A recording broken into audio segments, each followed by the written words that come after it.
하나님 틀리셨습니다. 하나님 틀렸다 강하게 따지고 한번 해보자고 고집할 자가 있을까요? 여러분은 그러실 수 있겠습니까? 하나님 틀리셨습니다. 잘못하셨습니다. 따지고 고집할 수 있는 존재, 그런 사람이 있다는 거예요. 오늘 말씀에 나오는 요나 선지자가 그러합니다. 구약에 여러 선지자가 있다지만 요나는 참 대단한 사람인 것 같습니다. 구약 성경에 하나님의 백성을 향하여 예언하고 선포했던 많은 선지자들이 있지만 그 중에서도 요나 선지자는 참 특별한 사람입니다. 가장 인간적이기도 하고요, 가장 사람다운, 우리가 따라갈 수 없는 그런 존재가 아니라 가장 인간적이기도 할 뿐 아니라 또 우리가 하지 못하는 것을 했던 인물이 요나 선지자입니다. 오늘 말씀을 통해서 하나님의 관심이 어디에 있는지 한번 말씀을 살펴보고자 합니다. 요나서는 요나의 선포로 인해서 니느웨가 회개한 내용을 다루고 있습니다. 요나 선지자가 니느웨에 예언을 했고 니느웨 성이 회개하고 구원을 얻은 내용이 요나서에 나옵니다. 하지만 이스라엘 사람들은 어떻게 생각했을까요? 우리는 이 말씀을 은혜롭게 읽었는데 이스라엘 사람들은 과연 이 내용을 어떻게 이해했을까요? 진짜 아깝다. 원수를 단번에 갚을 수 있었는데 요나 때문에 모든 것이 어그러졌다라고 생각하지 않았을까요? 요나의 사역은 박수받기 어려운 사역이었다는 겁니다. 이유가 있는데요, 니느웨는 끊임없이 북이스라엘을 침략하고 약탈했던 이스라엘의 오래된 원수였고 적국의 수도가 바로 니느웨였지 않습니까?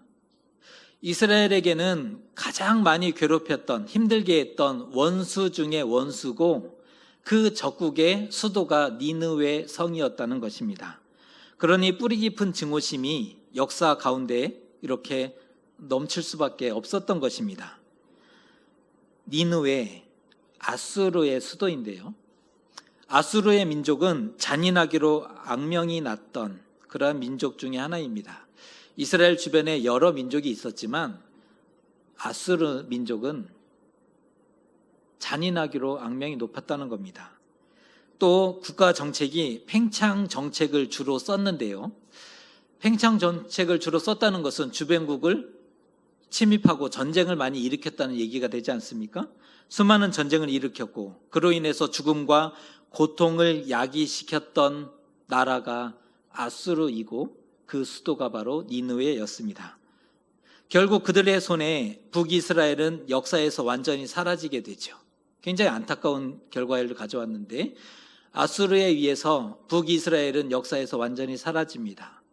히스기야 때는 남유다조차 멸망할 위기를 마주하는 그런 일들도 있었지 않습니까? 이스라엘로서는 결코 감정이 좋을 리가 없었던 나라가 아수르이고 니느웨인 것입니다. 그런데 니느웨로 가서 외치라. 귀를 한번 파봐야 될 것 같아요. 이게 잘못 들은 건 아닌가? 어떻게 니느웨에 가서 하나님의 말씀을 대언하라 하시는가? 이것은 필경 잘못 들은 것이 틀림없다, 이런 마음이 들 수밖에 없었던 겁니다. 회개와 구원의 기회를 조금도 주고 싶지 않았던 그런 민족입니다. 여호와께서 하시려고 하는 일이 마음에 안 들었던 거죠. 요나가 보기에 하나님이 하시고자 하는 일이 조금도 마음에 들지 않았습니다. 하나님이 틀렸던 겁니다. 요나가 여호와의 말씀을 듣자마자 신속히 다시스로 도주했던 이유가 바로 여기에 있습니다.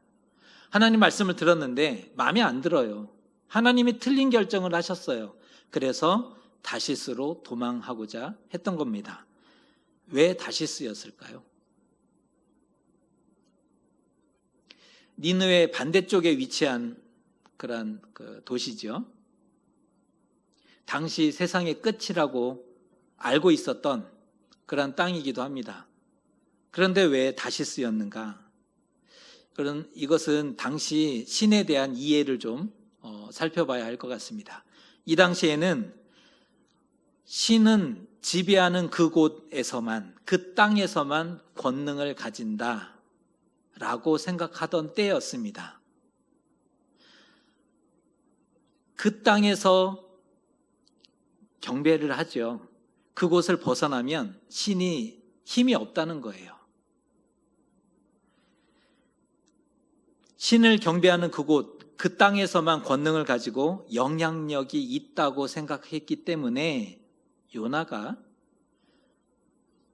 이스라엘 땅을 떠나면 하나님도 어쩌지 못하실 것이다 라는 기대를 가지고 다시스로 도망하게 되었던 겁니다. 땅끝으로 가고자 했던 이유죠. 하나님의 통치 영역 밖으로 가고자 한 것이고, 하나님의 힘이 미치지 못하는 곳으로 떠나고자 했다는 거죠. 하나님에 대한 오해에서 불거진 그런 일이기도 합니다. 욥바로 내려갔더니, 그렇게 이제 욥바로 내려갔어요. 다시스로 가기 위해서. 그랬더니 어떻게 마침 다시스로 출발하는 배를 만나게 되었던 겁니다. 일이 순조롭게 풀리고 있습니다. 그는 선뜻 상당한 액수의 뱃삭을 주고 배에 오릅니다. 요나가 선가를 주고, 우리의 번역은 백삭을 주고 올라탔다 이렇게 했는데, 예전 개역 성경은 이렇게 번역합니다. 선가를 주었다. 이 말은 더 두둑히 그 비용을 낸 거죠. 선가를 주고 배를 전세 낸 셈입니다. 그와 함께 배에 올랐던 사람들은 수지 맞았습니다. 돈을 안 냈는데 요나가 전세를 냈기 때문에 편안하게 배를 이용할 수 있었던 거죠. 손해를 감수하고라도 속히 하나님을 떠나고 싶었던, 어떠한 손해가 있더라도 예언하지 않고자 했던 요나의 마음이 담겨있는 그런 행동이라고 볼 수 있습니다. 요나는 배에 오르고 작심하고 배 아래층에 내려가서 잠을 잡니다. 참 대단한 인물인 것 같아요. 왜 배 아래쪽으로 내려갔을까요? 숨으면 찾지 못한다. 왜냐하면 구약에 우상에 대해서 조롱하는 그런 말들 중에 주무시는지 크게 외쳐라, 뭐 이런 표현이 있지 않습니까? 숨으면 찾지 못하는 그런 신에 대한 이해들이 있었기 때문에 배 아래쪽으로 깊이 내려가면 하나님이 보지 못하신다, 이런 마음이 있었기 때문에 그런 거죠. 배 아래쪽에 내려가서 잠을 청합니다. 하지만 요나의 배는 광풍을 만나게 되고 죽음의 문턱에 이르게 됩니다. 선원들이 과연 이 재앙이 누구 때문인가를 따지게 됐는데요, 요나가 제비를 뽑히게 되었지 않습니까? 요나 때문이구나가 확인이 된 거죠. 그랬더니 요나가 이러한 결정을 합니다. 나를 바다에 던지라. 그러면 이 폭풍이, 이 바다가 잔잔하리라. 자신 때문임을 확인했다면 뭔가 좋은 해결책을 찾아야 되는데, 나를 그냥 바다에 던지십시오. 그러면 이 바다가 잔잔하게 될 것입니다 라는 결정을 하게 됩니다. 여호와의 얼굴을 피하고 도망하는데 순적하게 일이 풀린다? 우리도 알고 있죠. 사람은 영적인 존재이기 때문에 지금 이것이 하나님의 얼굴을 피하는 것인지 그렇지 않은 것인지 우리는 알고 있습니다. 그런데 생각해 보세요. 하나님의 얼굴을 피하고 도망하는데 일이 순조롭게 풀린다. 그렇다면 생각하셔야 합니다.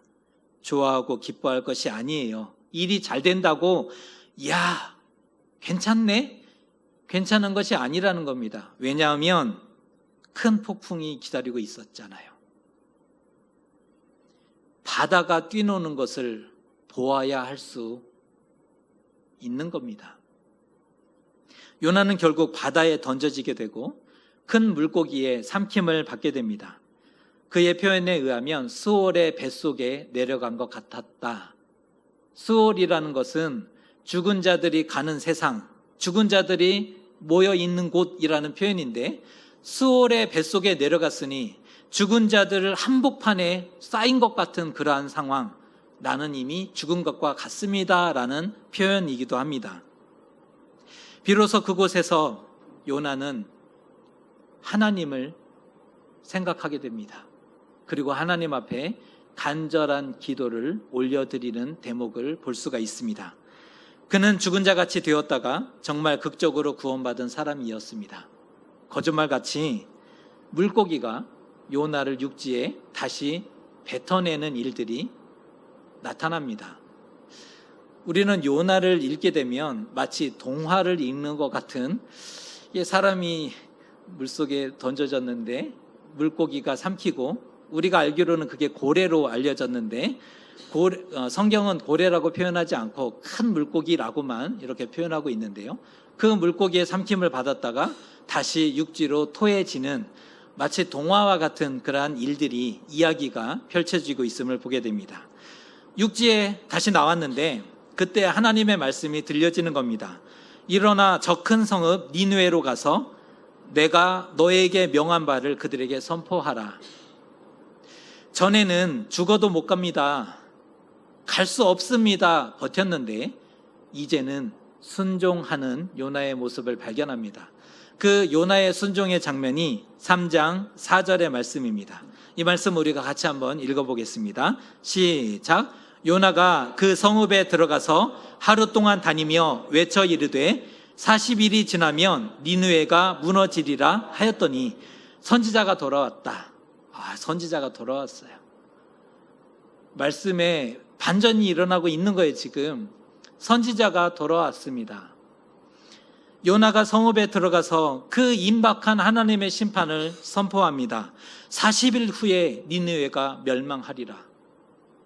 굉장히 멋있지 않습니까? 이 예언은 역사의 한 획을 긋는 그런 묵직한 예언 중에 하나입니다. 성경에 이와 같이 멋있는 예언이 많지 않거든요. 40일이 지나면 니느웨가 멸망하리라.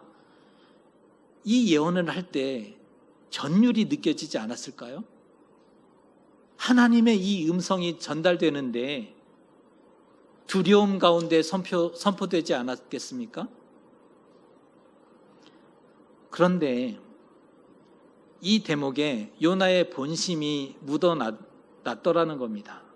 요나의 본심이 담겨 있는 그러한 표현입니다. 니느웨가 멸망하리라.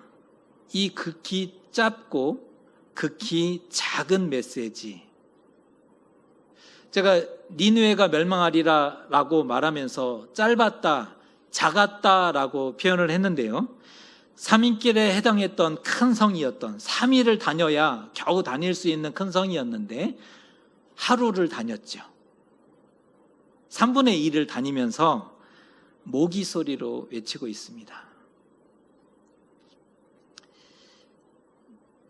내키지 않는 일을 억지로 하고 있는 그러한 게 행동으로 나타나는 겁니다. 내키지 않았는데, 동의하지 않았지만 행동하고 있는 겁니다. 안 했다가는 이번에 어떤 일을 만나고 또 어디로 내려가고 무엇에 삼킴을 받을지 모르기 때문에 순종하긴 하는데 내키지 않는 순종을 하고 있는 겁니다. 형식적으로. 요나의 속마음이 이런 겁니다. 제발 들려지지 않기를, 제발 회개하지 않기를. 니느웨는 반드시 멸망해야 되는데 듣지 말아라, 듣지 말아라. 40일 후에 니느웨가 멸망합니다 말하면서 속마음은 제발 듣지 말아라, 제발 회개하지 말아라, 니느웨 멸망해버려라.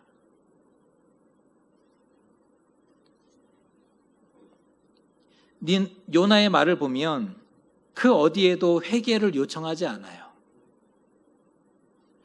선지자의 예언들의 대부분의 음성은 회개하라, 너희들의 그 죄에서 돌아오라, 하나님께로 돌아오라, 이 메시지가 전부입니다.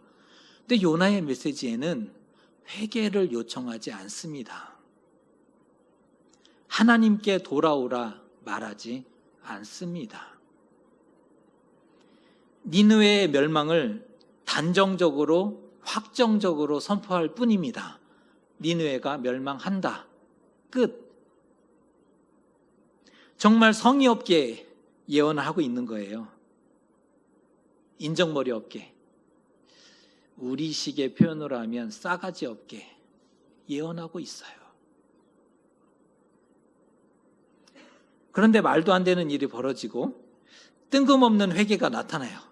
회개가 왜 여기서 나오는지 모르겠어요. 마음이 담기지 않는 그 예언에 니느웨가 회개하기 시작합니다. 국가적인 회개가 일어났던 겁니다.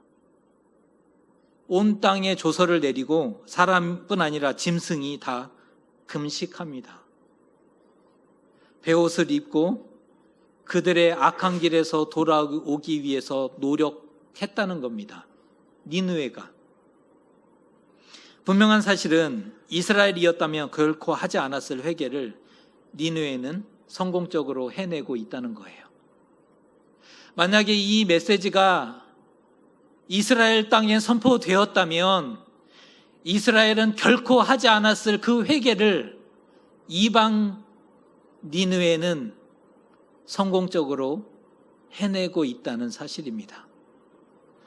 그것도 선지자의 짜증 섞인 메시지를 듣고 짧고 작은 그 메시지를 듣고 니느웨가 회개했으니 얼마나 대단합니까? 하나님의 뜻을 돌이키시고 니느웨를 용서하십니다. 결코 아무 일이 없었던 것이 아닙니다. 결코 아무 일이 없었던 것이 아니라는 거예요. 이거를 놓치지 마셔야 합니다. 결코 아무 일이 없지 않았습니다. 니느웨는 정말 멸망 직전에 극적으로 구원받았어요. 멸망할 도시였는데 그 직전에 구원받았습니다. 회개 행위가 있었고 그로 인해서 하나님의 용서와 구원을 받은 도시가 되었던 것입니다. 하지만 가능하지도 않고 바라지도 않았던 일이 실제로 일어나니 요나가 오늘 말씀 1절 말씀처럼 매우 싫어했더라. 매우 화가 났더라. 기대하지도 않았는데 니느웨가 회개한 겁니다. 왜 니느웨는 회개했을까? 요나가 화가 났습니다. 망해야 하는데, 멸망해야 하는데, 그래서 자신이 그 메시지를 짧고 회개도 요청하지 않았는데 왜 니느웨는 회개했을까? 그래서 하나님 앞에 따지는 겁니다. 내가 그럴 줄 알았어요. 그래서 이스라엘에 있을 때 내가 여기 안 온다고 했잖아요. 어쨌든 하나님 어차피 용서하실 거 아니었습니까? 하나님은 그들을 멸망하실 마음이 없었던 겁니다. 하나님께 따졌던 겁니다. 지금까지 요나 혼자 개고생한 것이 되고 말았습니다. 아무 일이 없었는데 요나 혼자만 정말 죽을 고생 다 하고 개고생했어요. 선지자가 멸망한다고 예언했는데 아무 일도 일어나지 않았으니 그만 우스운 사람이 되고 만 것입니다. 사람들이 그럴 거예요. 애초에 아무 일도 없었던 것이 아닐까? 하나님의 음성이 없었는데 거짓 선지자 네가 헛소리를 한 것이 아니었는가? 이러한 의심을 또 낙인을 찍힐 수밖에 없었던 겁니다. 이에 의기소침해진 요나가 이렇게 기도하죠. 내 생명을 거두어 가소서. 사는 것보다 죽는 것이 더 낫겠습니다. 하나님, 내 생명을 거두어 가세요. 죽는 게 낫겠습니다. 저들을 용서하시려거든 차라리 나를 죽여주세요 라고 기도하고 있는 거죠. 저들을 심판하지 않으시려거든 나를 죽이십시오 성 동쪽에 앉아서 초막을 짓고 무슨 일이 일어나는지를 보려고 했다. 하나님의 뜻을 확인했잖아요. 내가 니느웨를 용서했다. 저들이 회개했지. 내가 용서했어. 그 하나님의 뜻을 확인하고도 요나는 성읍 동편에 가서 이 성읍이 어떻게 되는지를 내 눈으로 볼 거야. 초막을 짓고 바라봤습니다. 그것은 엄청난 불과 유황이 쏟아지기를, 그 장면을 보겠다는 겁니다. 니느웨의 결말을 내가 이곳에서 보고 말리라 라는 그러한 의미를 가지고 있는 행동입니다. 그렇게 1인 시위를 하고 있죠. 피켓을 들고 1인 시위를 하고 씩씩거리는데 박넝쿨이 초막 옆에 자라더라는 거예요. 니느웨는 사막 기후이잖아요. 사막의 오아시스. 그래서 그 성이 발달할 수밖에 없는 그런 구조를 가지고 있는데, 사막 일단 덥죠. 초막을 지었지만 그게 더위를 피할 수 있는 방법은 아니었습니다.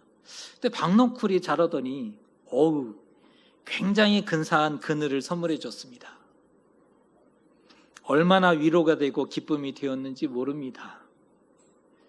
하나님 마음에 안 들었고, 니느웨는 멸망해야 되는데 용서받았다 그러고 짜증이 정말 많이 났는데, 그게 뭐라고, 박넝쿨 그게 뭐라고. 그런데 그 박넝쿨이 자라서 멋진 그늘을 만들어 주니까 그게 위안이 되더라는 거예요. 그게 기쁨이 되더라는 거예요. 어제까지 죽을 맛 같았는데 그 박넝쿨 때문에 살맛이 났다라는 겁니다. 하지만 갑자기 벌레가 먹기 시작했고 뜨거운 동풍이 몰려와서 그것마저 말려버렸습니다. 태양은 뜨겁게 괴롭히지, 동풍은 막 사람을 정신없게 만들지.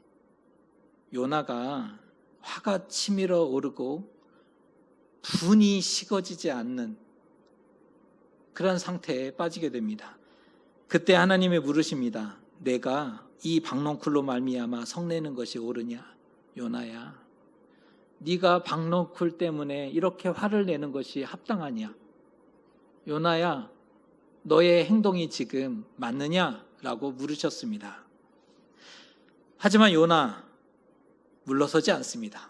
너무 부러워요. 물러서지 않습니다. 내가 이 화 때문에 죽을지라도 합당합니다. 말대답하고 반항합니다. 혹시 자녀들 이렇게 키우실 때 분명히 잘못해서 그 훈계를 하는데 눈 동그랗게 뜨고 아득바득 대들면 아무리 자식이지만 확 꿀밤을 좀 이렇게 주고 싶지 않습니까? 하나님이 요나 혹시 그러지 않으셨을까?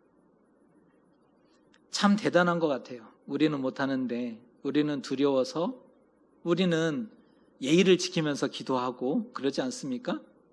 그런데 요나는 성질도 다 내고 화도 내고,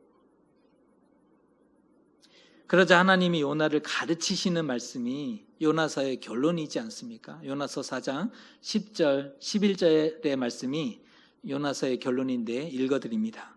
내가 수고도 아니하였고 재배도 아니하였고 하룻밤에 났다가 하룻밤에 말라버린 이 박넝쿨을 아꼈거든. 하물며 이 큰 성읍 니느웨에는 좌우를 분별하지 못하는 자가 12만여 명이요 가축도 많이 있나니 내가 어찌 아끼지 아니하겠느냐. 이 말씀이 요나서의 결론입니다. 이제 결론까지 다 들었습니다. 그러면 이제 여쭙겠습니다. 요나서의 목적은 무엇일까요? 왜 요나서를 말씀하셨을까요?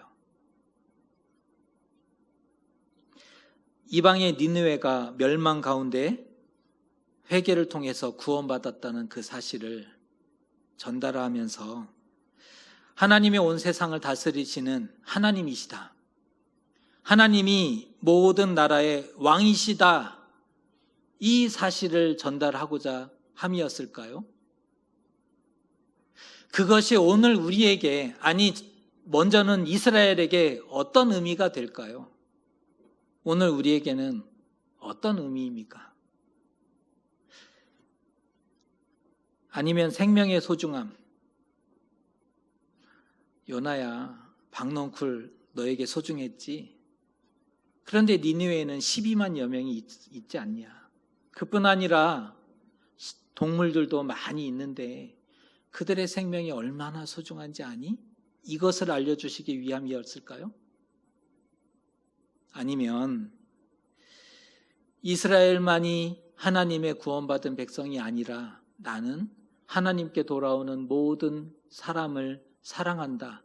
이방 구원의 그 가능성을 열어놓기 위해서 요나서의 말씀을 전달해 주셨을까요?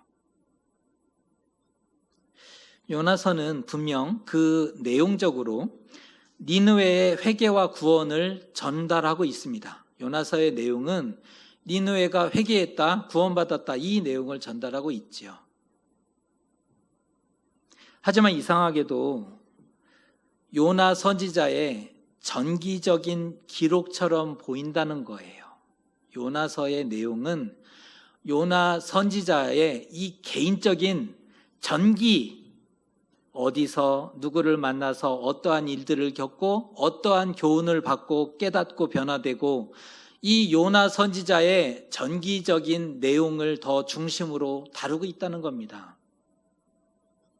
내용을 보면 요나의 세계관과 선민사상에 더 관심합니다.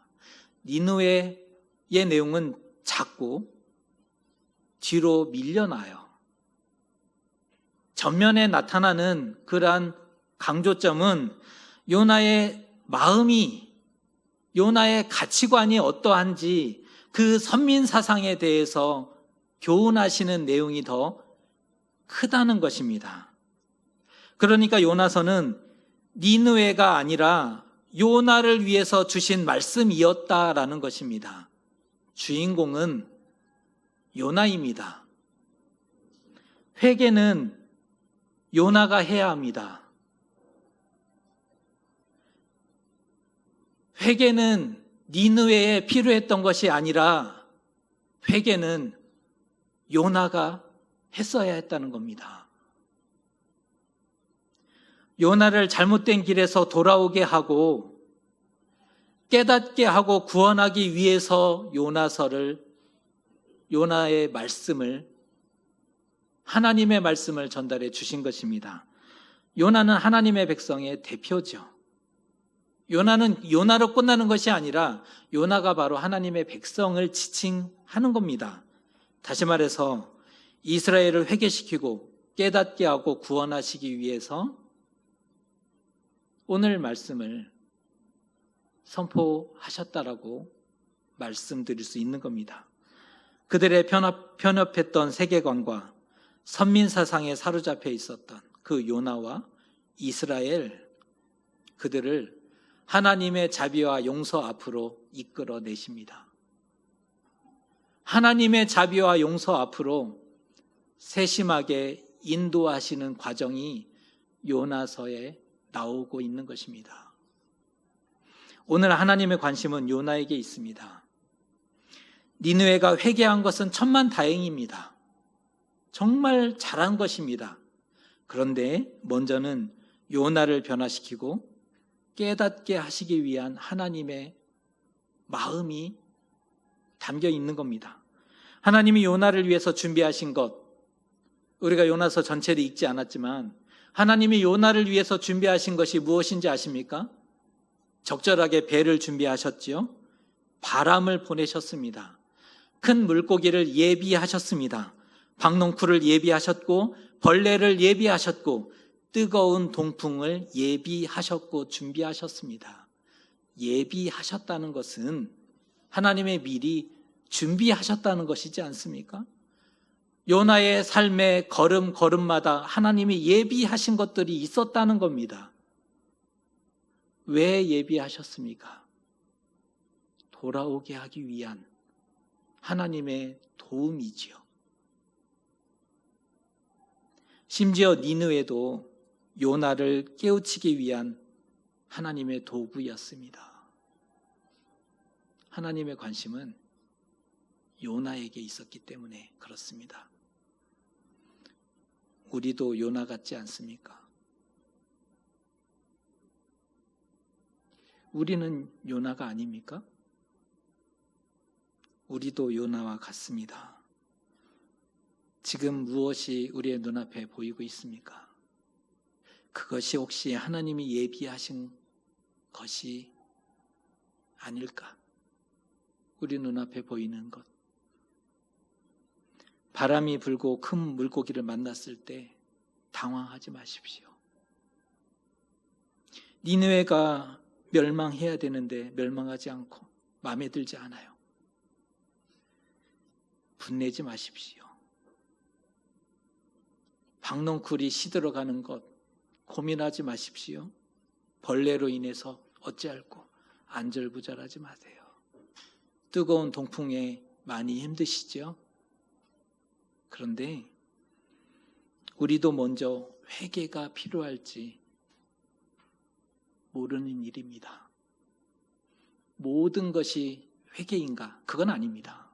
그러나 우리가 마주한 당황스러운 일들 앞에서 혹시 회개를 원하고 계시는 것은 아닌지 이것을 놓치지 말아야 한다는 것입니다. 하나님의 관심은 잘못된 길에서 돌이키고 구원받는 데 있습니다. 스스로 돌아오면 좋겠지만 하나님이 돌아오게 하시면, 하나님이 개입하시면 고통을 감내해야 할 수도 있습니다. 미리 깨닫고 말씀을 듣고 돌아오면 너무 좋겠지만 하나님이 돌아오게 하시면 그 고통을 감내해야 할 수 있다는 겁니다. 우리는 하나님의 백성이지 않습니까? 하나님의 자녀입니다. 고면하기는 감정대로 살지 마시고 내 믿음과 가치대로 살지 마시고 말씀대로 살아가는 저와 여러분 되셨으면 좋겠습니다. 요나는 자신의 가치대로, 자신의 세계관과 자신이 가지고 있었던 그런 가치와 믿음에 의한 반응을 보였습니다. 니느웨에 가지 않으려고 했었던 것도 자신의 믿음 때문이었죠. 하나님에 대한 믿음. 그런데 내 믿음과 내 가치대로가 아니라 말씀대로인 거죠. 기준은 내 믿음이 아니라 기준은 오직 말씀일 수밖에 없는 겁니다. 그런데 우리는 착각을 많이 합니다. 내 기준으로 세상을 바라보고 내 기준의 옳고 그름을, 이게 아마 내 믿음에서 나온 것일 겁니다. 그래서 실수도 하고 하나님이 원하시지 않는 그런 일들도 믿음의 이름으로 하고 있음을 보게 됩니다. 그런데 권면하기는 내 가치와 내 믿음과 내 생각이 아닌 하나님의 말씀, 오직 하나님의 말씀을 기준으로 두고 살아갈 수 있었으면 좋겠습니다. 하나님이 우리를 위해서 예비하셨습니다.